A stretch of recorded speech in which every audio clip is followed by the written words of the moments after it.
आज चाहिँ हाम्रो आमाले ढेँडो पकाउनु भएको रहेछ। उहाँले ढेँडो एकदम मिठो पकाउनुहुन्छ। र यहाँ रायोको साग पनि छ, यहाँ अचार पनि छ।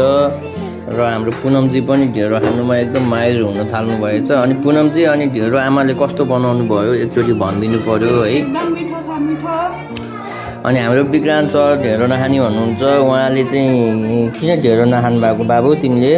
मैले त्यतिले नखाएर अनि ढेँडोले अगाउँदैन अरूको खाएर मैले। अनि यो अचार चाहिँ हजुरलाई एकदम मनपर्छ, साग पनि मनपर्छ, ढेँडो चाहिँ मन नपर्नेको कारण चाहिँ? भात मनपर्छ, चिउरा मनपर्छ, दुध मनपर्छ, साग मनपर्छ, ढेँडो मनपर्छ। अनि आमा, अनि ढेँडो तपाईँले पनि पस्किनु भयो? भटाभट ढेँडो खाउँ, ज्यान बनाऊ। ढेँडो खायो भने चाहिँ स्वस्थ रहन्छ। हामी चाहिँ अब ढेँडो खान लाग्यो है साथीहरू। तपाईँहरूले के खानुभयो कमेन्ट गर्नु होला है।